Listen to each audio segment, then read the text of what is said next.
Hey guys, welcome back to my channel. I am Danielle, aka Stitcherista here on YouTube, and today is Tuesday, March 1st. Happy March. So I am off work again today. We have just been extremely slow. It is what it is, right? So I did do some stitching yesterday. I'm continuing work on my Viking piece. Stitching this on 20 count Aida from Color and Cotton in the color Aquamarine, and I honestly forget who this pattern is by. I'll be able to tell you in 1 second. It is by My Darling Plum, and I had seen this on Made by Michelle McGraw. She had stitched it. So I am using the original DMC that it's called for, and you can see I'm in the middle of stitching the word, so I just stopped there. Using one strand of DMC. If you can see the Vikings belt, they had just wanted you to outline that in like the lighter brown. I decided to use this Petite Treasure Buried in PB01. Yeah, it should be gold, right?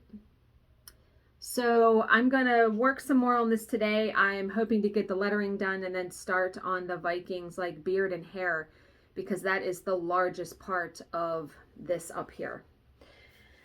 And just looking forward to getting it done, because I feel like I said the other day, I feel like I've stitched it twice because I had started it with Sulky and then restarted it. And the next piece I'm going to stitch is like that vintage coffee piece that,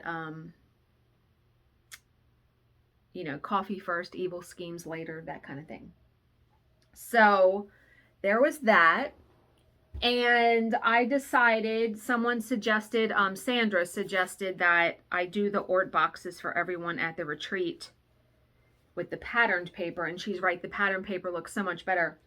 I made myself one from the patterned paper today. Oh, I made 8 of these today. So I can like bang these out now. Like I'm like really fast now. So I sat down this morning and I made 8 so far. I only have to make 30. Well on my way, right?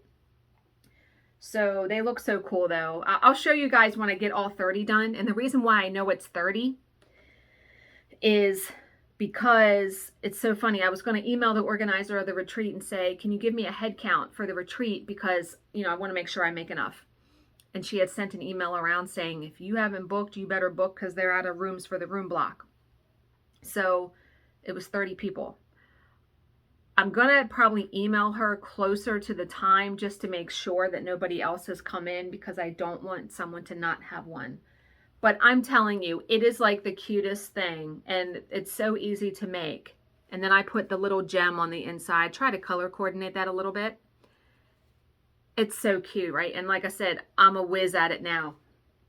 I've probably made 20 of them at this point, you know, just practicing and stuff like that. But I can go, yeah, did 8 in no time at all. So, okay, I did get some stuff in the mail yesterday. I got the Aurifil threads. So remember, I ordered 2 skin tone colors, and then I also ordered a pink, a blue, and a green. That was a set. Now, they all come shrink wrapped with, you know, that you have to take off. So the one thing that is different than Sulky is it is on a spool, but it doesn't snap closed. So what's nice about this thread, I haven't stitched with it yet, but it feels just like DMC, a one strand of DMC, whereas Sulky to me is a little bit coarser than DMC, a little bit thicker. Even though these both say 12 weight, this is 12 weight, Sulky is 12 weight. I think I'm going to like stitching with this very much. So we're going to see, because I might use these 2 for the skin colors for the vintage coffee lady in my next piece. I might do that just to try them out. So there was those. I mean, they're $5 a spool. So not for the faint of heart for sure, as far as money. I will link Twisted Threads down below because that's where I bought it from. And then I also got some fabric in. So I got my Fiberlicious fabric order of the month. It is Silver Moon. I get 18 count Ada, just like this neutral gray. And thank you to the person that suggested that I join the Color and Cotton Facebook group, because I really love her 20 count Ada, and it's almost impossible to get on her site. But the person said that in the Facebook group, they give like shop updates and things like that. So I'm hoping at some point to get on her Fabric of the Month club. I know I might be a long, long wait, but I have an email in, so I'm on the waiting list. But I did get a fabric order in from Seraphim Fabrics. So I actually placed 2 orders, this order and another order. I've been looking for like a burgundy pink fabric to stitch the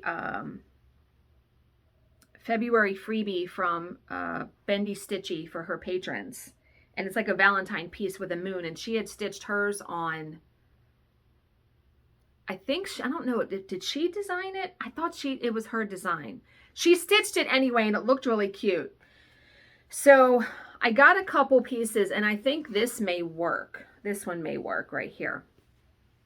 So I got, these are all 18 count Ada. This color is pomegranate, so a beautiful berry. I mean, this is really stunning. Just a really pretty berry color. Love that. And then I also got, this is poinsettia, a lighter berry color. So this one may work better for that piece. And these are all fat quarters, which fat quarter for them is 18 by 26. And then I got Swamp Thing. I figure a good fabric for a Halloween piece.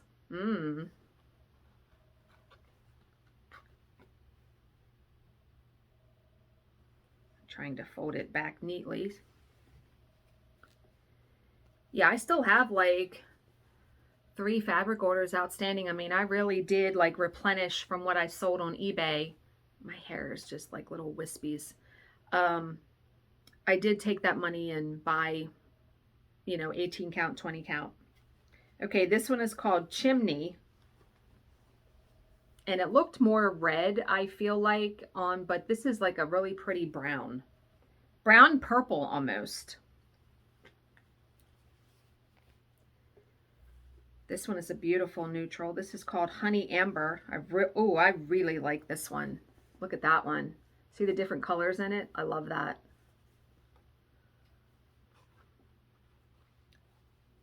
What's good about Color and Cotton Ada is that 1, 2, 3 Stitch is going to be getting some of it, so I'll be able to get some from there. And then the last color is Ewe's Ear, E-W-E. That's how you say that, ewe, right?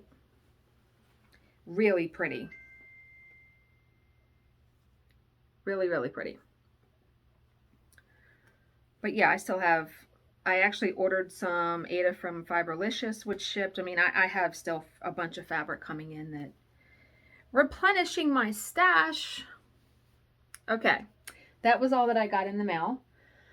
So our talking point for today, we'll do talking point, OMG moments, and then motivational story. So the talking point is pretty cool. I'll have to try this. So this person, C. Noel Donovan, posted in the Cross Stitch Unlimited group, in case you're looking for ideas to keep your bobbins from sliding in your box and you have Legos lying around your house, voila. I have had this come up where in any kind of floss box, like the plastic one that I have, if I don't have enough bobbins to fill it, they'll fall back and it annoys me. So look what she did. I don't have any Legos, but might be able to get some. Look, she put them back there and they hold them up. Isn't that so cool? Absolutely love that idea. I mean, something as simple as that, right? So do you guys have any tips? Like, do you do anything like this? Do you have any little workarounds to help you do something better in cross stitch that maybe isn't mainstream? If you do, leave it down below. I can't think of anything offhand that I do. No. I like that idea though. Okay, let's talk about Wordle for a second. People going to be hot under the collar for today's word. it took me 4 tries. And when I got to the 3rd try, I had 4 of the 5 letters. And it took me another 20 minutes before I got it. And when Bill, of course, asked me how I did. And when he saw the word, he's like, "What's that?" So I had to explain to him what it was. Even my mother had never heard of it. And I'm like, okay. So what was good today, though, is Bill had a ceremony for, now he's been with the county for 27 years, but they are finally getting around to giving him his certificate, and he got a really nice watch for 25 years of service. So he had that at 8 o'clock this morning, and what he didn't know was I could have went. I would have went. I was off today. I would have went. I didn't even know that. Didn't know that spouses could go. And I was like, well, darn it. And, but yeah, so he got that, and he actually has to get a couple of links taken out of the watch, which he went to the jeweler today to do, because his work gave him the rest of the day off after that. So he was home by 10 o'clock.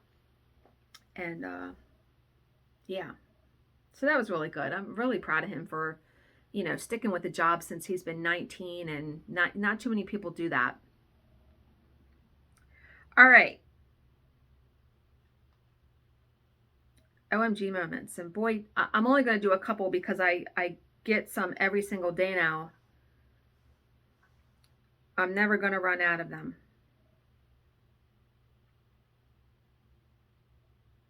Okay. This one is a Heaven and Earth Designs. It is Walk as One by Jody Bergsma. The stitcher is Diane Payne. She started this in 2016.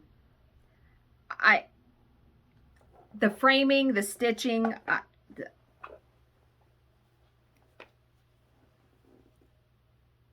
I mean, look at that. Isn't that stunning? The whole thing is stitched. I mean, what? Yeah.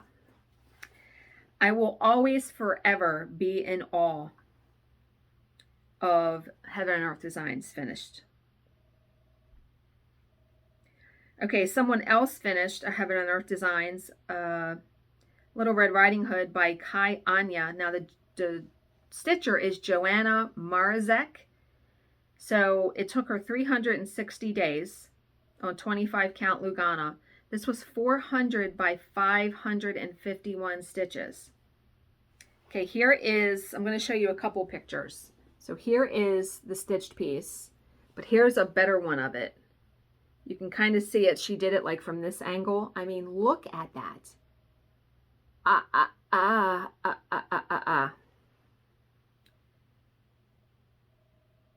Here's another one. I mean, what? Yeah. Stunning. Just, I can't. I cannot. All right, and the last one, I'm going to show you 2 more. This is going to be a stunning piece of needlework. This is also a Heaven and Earth Designs. It's not finished, but what is on here is so amazing. This is stitched by Tracy Dixon, and it is Quick Stitch Got a Secret 2 by Chris Ortega. So she is stitching this on 25 count 1/1. But look at that eye. Can you even... Like, what do you think that full piece is going to look like? It's going to look astounding. I saw that and was like, yes. I can't. And the last OMG moment is the fabric that they picked. Chef's kiss, right? So this is in the Witchy Stitcher group, and this is by Nick Taylor. And this was their first stitch along and their first witchy pattern. They stitched the cryptids stitch along. I don't know what fabric this is. Before I even show it to you, let me try to see if someone asked what the fabric is, because someone had, okay. Oh, they dyed it. So you're not getting it. Okay. It's Monaco. Take a friggin' look at that. I mean, the fabric is like pinks and purples and blues and stunning. Absolutely stunning. And yeah, so they dyed it themselves, so nobody's getting that. Such a good job. Oh my God. Absolutely love that. Me, I can't do stitch-alongs. I've tried. I failed. I've bought a couple of them. It's not for me. It's just not for me. Okay. So today's motivational story is called The Frog in a Milk Pail. A frog was hopping around a farmyard when it decided to investigate the barn. Being somewhat careless and maybe a little too curious, he ended up falling into a pail half filled with fresh milk. As he swam about, attempting to reach the top of the pail, he found that the sides of the pail were too high and steep to reach. He tried to stretch his back legs to push off the bottom of the pail, but found it too deep. But this frog was determined not to give up, and he continued to struggle. He kicked and squirmed and kicked and squirmed until at last all his churning about in the milk had turned the milk into a big hunk of butter. Well, unlikely, but it fits the story. The butter was now solid enough for him to climb onto and get out of the pail. Let's go, frog, right? Yay for you. The moral of the story, never give up, right? I agree. Never give up, because you never know when that moment of breakthrough is going to happen. I always like to say, it took Thomas Edison, and I don't know if this is true, but people say it took him 10,000 tries to make the light bulb. 10,000. Many people that succeed at something, you don't do it on the first try. You do it like on the 8th try. Look how many times it took me to make these boxes. I mean, this is a very simple thing, but look how many times it took me to make these boxes before now, I can whip them out like nobody's business. Made like 20 before it was like, and I'm a perfectionist anyway. But yeah, never give up. If it's something that you really, really want.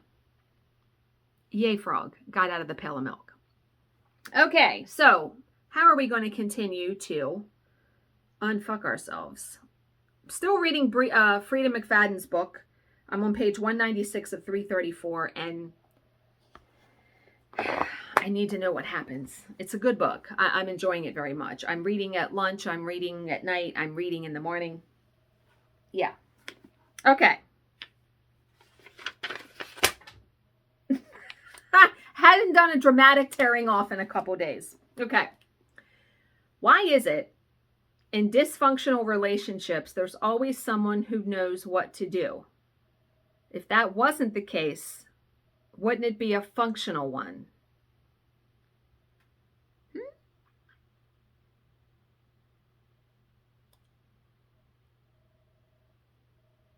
That's a nice little nugget to ponder. If that wasn't so, if both people didn't know what to do, would it be a functional one? I guess it's a functional one if it works for you. I think they say it's dysfunctional because you're accepting a behavior that someone's mistreating you and you should get out of it, right? Okay. Like I said, I like some better than others. Not really caring so much for that one, but there's always tomorrow. So as always, I hope you guys have a fantastic Tuesday. As always, if you have any questions, please leave them in the comments section below, and I will answer them to the best of my ability. Thank you so much for watching and subscribing, and I will see you in my next video. Bye, guys.